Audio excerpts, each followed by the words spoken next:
Welcome to Season 5 of the Two Texts podcast. My name is David Harvey, and I'm here with my co-host, John Andrews. And this season, we're talking about the book of Jonah. Every episode will look at one text in Jonah before invariably leading us to talk about two texts, and often many more. Well, John, after much backward and forwarding, I say much backward and forwarding, a few words here, a few words there, we get to the point in Jonah that, chapter 4 has been leading towards, but I think we're probably even going to want to say the whole book has been leading towards, the final 39 words in the Hebrew of God. Yeah, completely. And it's a magnificent and glorious and somewhat disturbing climactic sort of moment within this, but it does feel it has been building to this. But of course, even though we have been following this trajectory, it still feels surprising as a finish. It's still an amazing. If we were reading this for the very first time or hearing Jonah read in synagogue for very first time, you'd be going, whoa, hold on, is that it? Is that the end? Hold it a minute. What did Jonah do? What happens next? And you are surprised, you're shocked, and I think it's the way the book is leading to a conclusion. It really reflects the shocking nature of this book. This is a book that's pushing your emotions, your preconceived ideas, your understanding of things. Everything's being turned upside down. It's topsy-turvy. Stuff that shouldn't be obeying God is obeying God, and the man who should be obeying God isn't obeying God. People are repenting that shouldn't be repenting, and the whole thing is messing with your equilibrium all the time. And it feels to me like the conclusion of Jonah doesn't at all sort of step out of that amazing trajectory, and it does leave us. It wallops us at the end, doesn't it? As we're about to read, it really does. Like it's a boom. It's a 1-2 to the face. If you were using a boxing analogy, it really is. Yeah, we were talking a few episodes ago now about how the structure's fascinating as well. So Jonah began with a 39-word complaint. Yahweh replies with a 3-word response. Jonah replies with 3 words. Yahweh then replies with 5 words. Jonah replies with 5 words. And then the whole chapter ends with 39 words from Yahweh. The structure of it is very, very telling, isn't it? And so even that structure draws you to pay attention that, these words are all going to be chosen intentionally and carefully and thoughtfully, and probably are doing more than they're going to feel like they're doing at our first glance. Yes, completely. And you see that, I think you see in the Lord's response, I think you see a profound sense of measuredness in the Lord. He's not reacting not that he would, but in a reckless way, but he's reacting proportionately to Jonah. And yet he's doing it in a way that leaves us in no doubt whatsoever as to what he thinks of the situation. So even as we're about to see in these last few, in this, his final 39 words to us in the text, the Hebrew text, that is. You think, wow, it's only 39 words, and yet it leaves us absolutely without ambiguity as to the intention of the Lord, the heart of the Lord, and what he thinks of the servant of the Lord, I think, within this. So it's quite powerful, really. Magnificent and disturbing all at the same time. So we're going to read those words just to refresh our memory on them. I think you're going to read the last 3 verses of the whole book, and it's worth remembering actually that as you read these 3 verses, this is the end of the book. This is the end of the book. Yeah. So we'll pick it up from verse 9. I'll read from the NIV version, and it says this: "But God said to Jonah, 'Is it right for you to be angry about the plant?' 'It is,' he said, 'and I'm so angry I wish I were dead.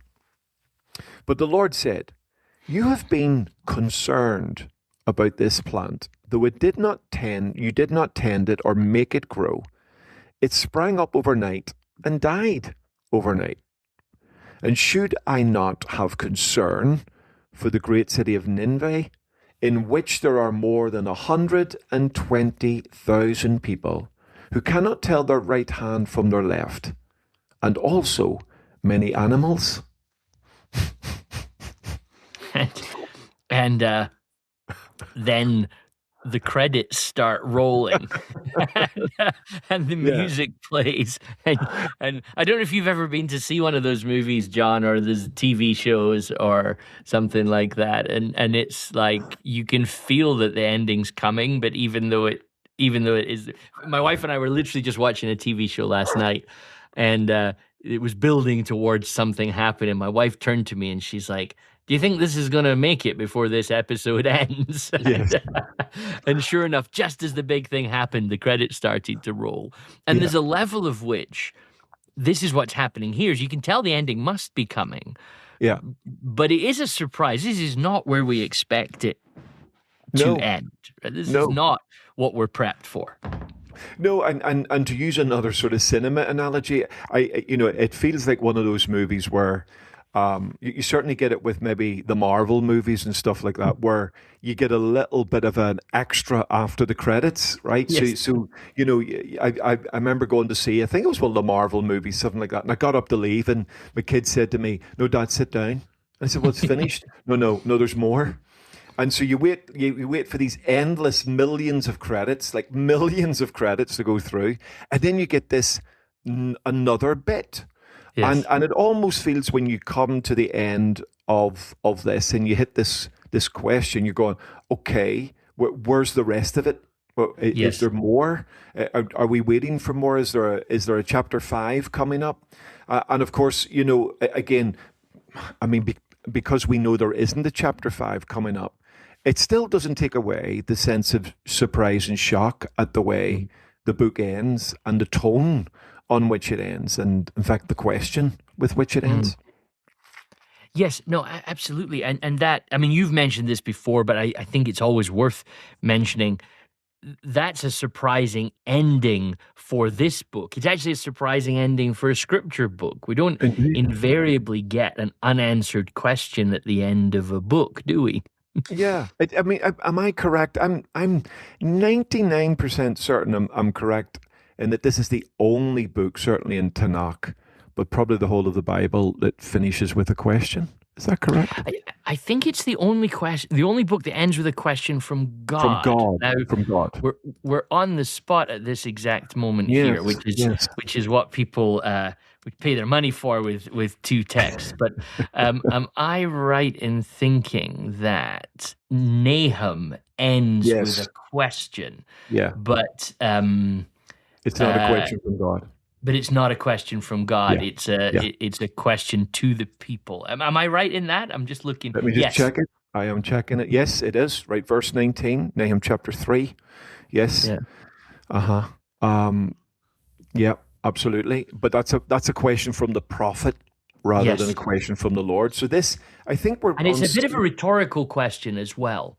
It's a little bit of, like, who has not felt your endless cruelty? It's not really a question that requires an answer. It's a little bit more of a statement type question. For me, what's interesting to your point about Jonah is this is actually the question of the whole book that God now asks and is left unspoken about.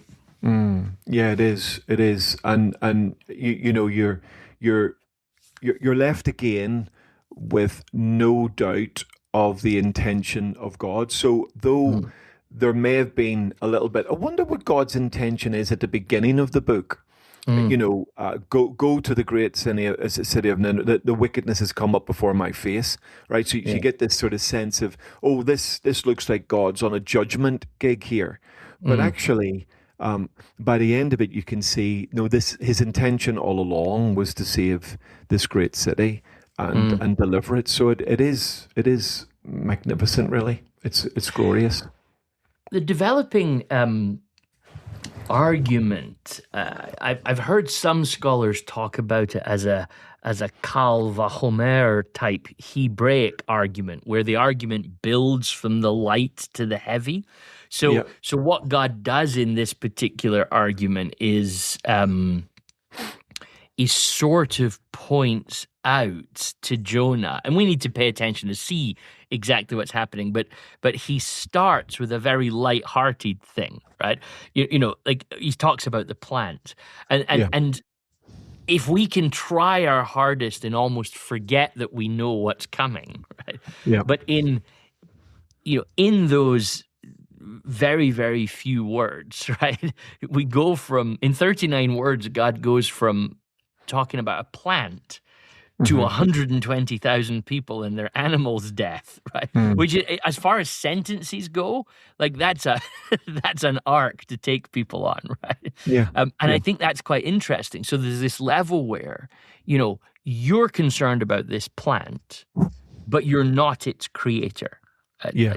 If I'm tracking the arc of it here. It came up quickly. It didn't have a lot of influence. It didn't stay around for very long. There was just one plant. Right? I'm trying to kind of list the things here, Yeah, John. yeah, Feel free to yeah, yeah. interject if you think No, I'm that's right. going off. But so you didn't make it. There's only one of them, and you actually had a very short relationship with this plant, right? But it brought you joy, and you cared for it at some level, is what's being said there. And then you get this flip now of, so what about the Lord? Like, by implication, he then is similarly the creator of the Ninevites, right? Yeah, There are much more than one plant. There's 120,000 Ninevites plus their animals, right? And given what we know about Yahweh from just Jonah, but the rest of Scripture, presumably we can argue that he has always cared, not just for one day, but has always cared for Nineveh and its beings. So there you get this stunning contrast of not only is Jonah's behavior strange towards 120,000 people, God seems to be almost pointing out, listen, you have it in you to care for a plant. So how is it you can care for a plant but not care for these people? But the weighting of the argument, the way it swings from an almost ridiculous conversation about a plant to look at what's happening here with these yeah. people, it's quite profound, isn't it? It is profound. And I mean, it's almost like gorgeous contrast poetry, isn't it? There's a sense in which even the words of God feel that they fit in almost the poetry tradition here of contrast, where you get those sorts of beautiful parallelisms within text, where one thing is either completes an idea or contrasts an idea or affirms an idea, and you get this magnificent sort of parallelism in this statement, this going, as you say, from going from light to heavy, from a relatively easy introduction to the conversation to then a very heavy finish to the conversation. And the contrast, of course, is absolutely dramatic. And I think you've highlighted the elements of the contrast beautifully. And right in the middle, of course, in that contrast, you've got this incredible connecting word. There's a beautiful connection to the 2 points of contrast where he says, in the NIV, it says, you have been concerned. Or a way would be, you've expressed pity or mercy. The word there is hus. This mercy or pity over a plant.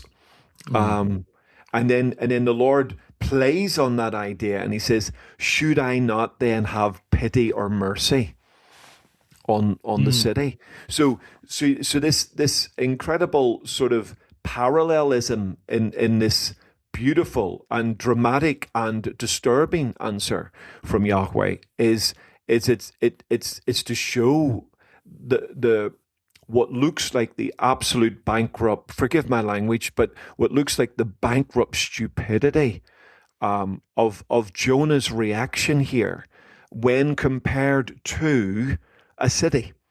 And it doesn't, the two things don't seem to sit together. They're, wow. But yet the Lord brings them together in the most beautiful, unassuming way and whacks us with it. Mm.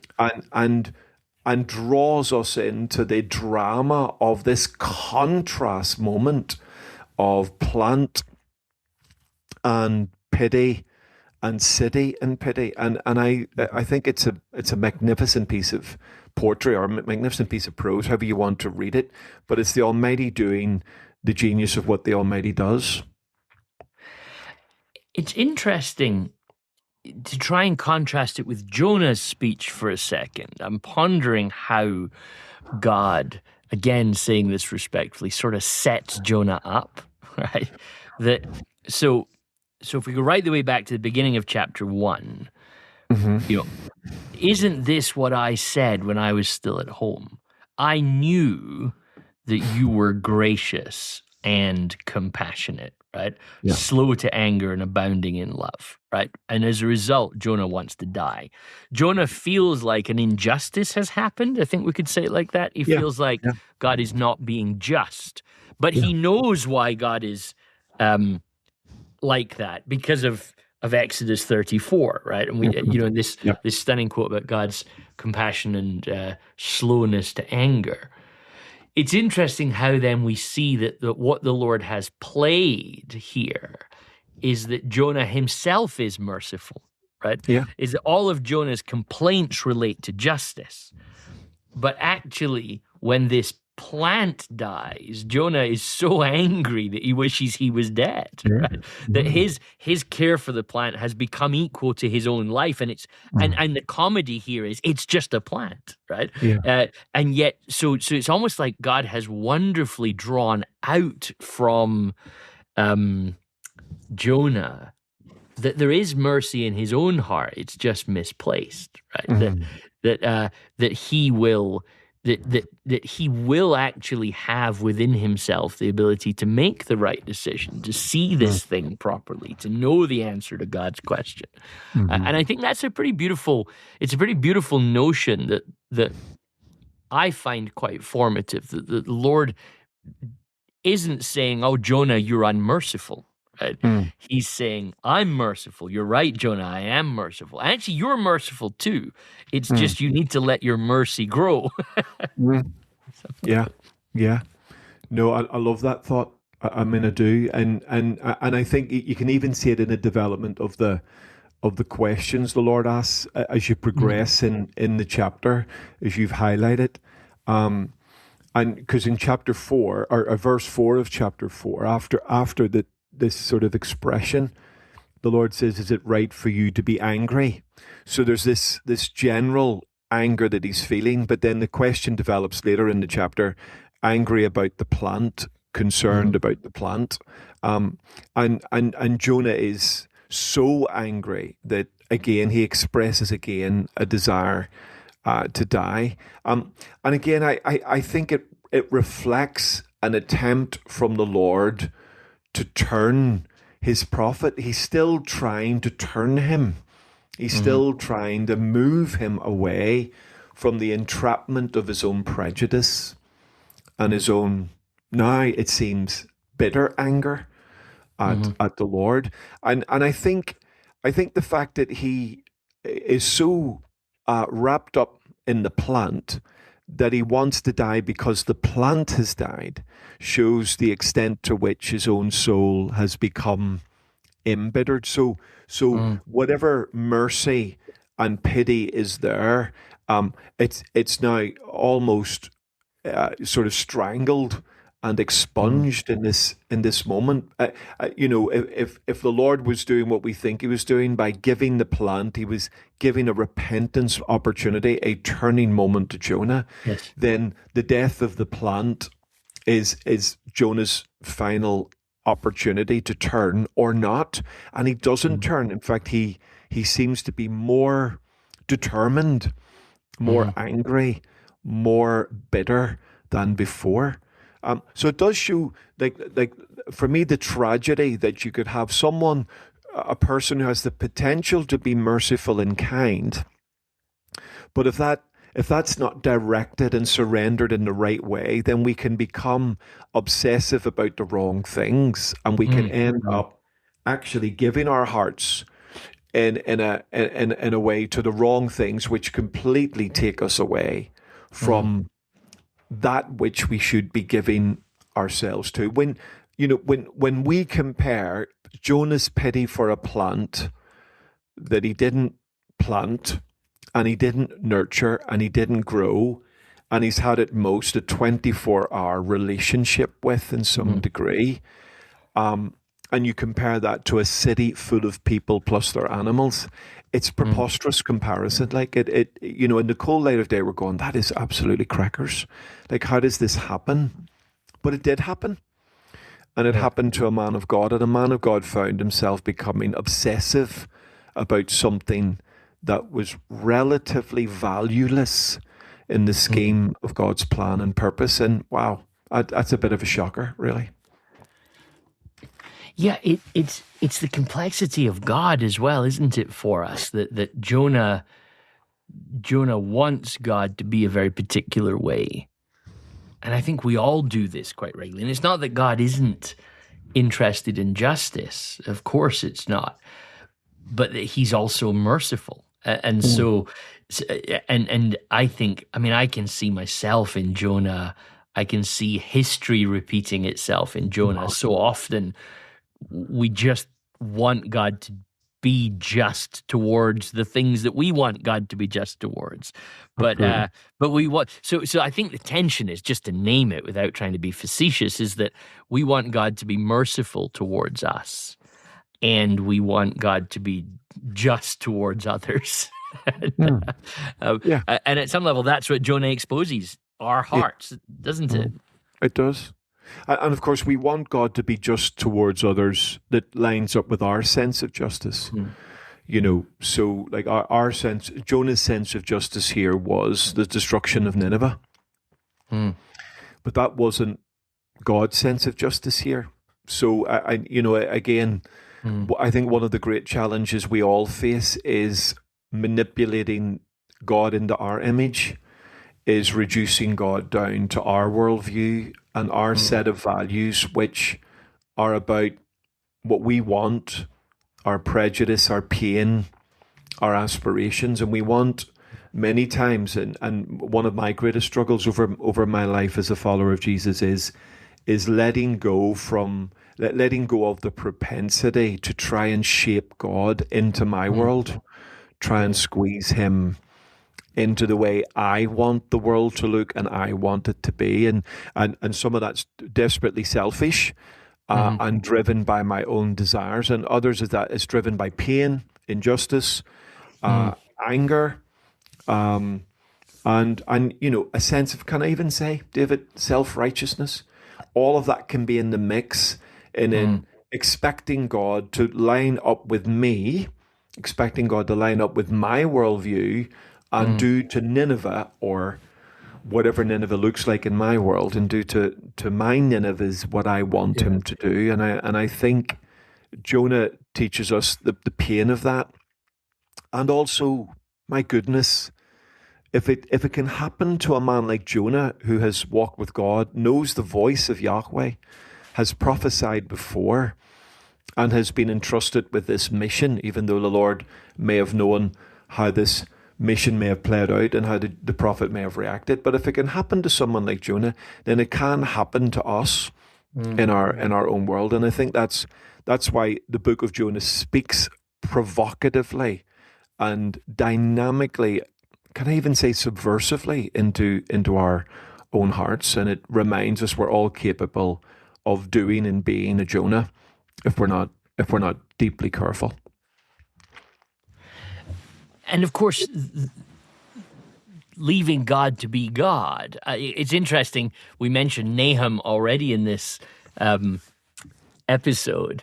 And Nahum's not one of those prophets that comes up on a regular basis No, in no, conversation. no, the But prophet it's of blood, interesting isn't that it? in Nahum, you do Mm. get this sense that, I mean, let me just read the opening of Nahum for a second. Nahum 1, verse 1, a prophecy concerning Nineveh, the book of the vision of Nahum the Elkoshite. The Lord is a jealous and avenging God. The Lord takes vengeance and is filled with wrath. The Lord takes vengeance on his foes and vents his wrath against his enemies. The Lord is slow to anger, but great in power, and the Lord will not leave the guilty unpunished. Right? And it's interesting, actually, that the Nahum seems to suggest that you go down to verse 8, he will make an end of Nineveh, right? That verse 11, from you Nineveh has come forth, has one come forth who plots evil against the Lord and devises wicked plans. There is this sense that, depressingly, Nineveh may not learn their lesson in the long term. And so God does have an angle on justice. He's just going to keep being merciful. Yeah. As long as is absolutely necessary to try and draw people back. And I think what happens for us often is that we just want God's justice to run on our schedule, right? Yeah. And I also think there's a tendency, and I'm thinking of I really appreciate Karl Barth's work on this, where whenever we talk about judgment, we want to think about judgment in a very particular frame. So I think we like the idea of judgment that leads to punishment, whereas the Lord likes judgment that leads to repentance. So, and I think you see that in the cross even as well. The judgment of God is to make a judgment that he doesn't want to destroy. The judgment of God is that he doesn't want to wipe out, that he does care about the 120,000. Yeah. And I think that's really hard for us, because I think we naturally assume that judgment means punishment. I think you can feel that in Jonah, but I think this is where we see, but we are Jonah at some level. Oh, 100%, 100%. And there's no doubt, of course, that we understand from history that Nineveh, Assyria, ultimately does get judged. And, the city of blood that it became, and it became a horrific city of blood.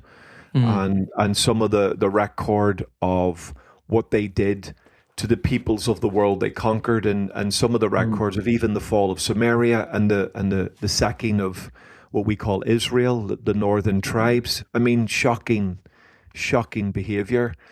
And it's clear that they did stray away. If what happens here in Jonah is the turning of a city, then a couple of generations later, that city has turned away again from the Lord, but it was offered mercy, it was offered grace, it was offered God's compassion. And again, when I often hear people say, the God of the Old Testament is so angry, and he's vicious, and he's nasty, and he's bloodlusting, and then I say to people, I mean, I'm now at the stage of my life where I just say to people as boldly as this: you clearly haven't read the Old Testament properly. I mean, you haven't read this. If you read it properly, yes, there are moments where the Lord clearly drops the hammer and he does things that would be shocking to a 21st century audience. But actually, it's usually after a protracted length of time. It's usually after many attempts at turning people and reaching them, and it's usually because he's wanting to demonstrate mercy, but that mercy has been rejected. So Nineveh does ultimately get a terrible judgment, and it gets swallowed up by the Babylonians, and they get a horrific taste of their own medicine. The city of blood, then, that dosed out blood, now becomes a city of blood itself. But here, at this moment, God is offering mercy and forgiveness, and he's saying to this people, if you'll turn, then I will have mercy. And it's that Jonah is desperately struggling with. Jonah will be long gone when Nineveh when judgment falls on Nineveh. But of course, right now, the tragic figure sitting under a withered tree that's lying beside him now, a withered branch, angry and sulking at God because God has not done what he wanted to do in the time frame he wanted to do it. And hence this amazing question from the Lord, which, is totally staggering. He's asking the prophet, well, what do you think I should do? Like, is it right or not? Yeah. And he's literally inviting the prophet to answer the question before the Almighty. And of course, tragically, ironically, maybe poetically and properly, the prophet doesn't reply, or at least the record is not conclusive on what is said after that. But this question stands. So that's all from Jonah and us for this episode. Keep diving into the text yourself and enjoying this wonderful book of the Bible. We'd love it if you rated, reviewed, or shared this episode with a friend. And we also want to say thank you to all of our listeners who financially support the show, sharing the weight of producing the podcast with us. If you'd like to support the show, visit twotexts.com and follow the instructions from there. We'll be back soon with a new episode, but until then, from us, goodbye.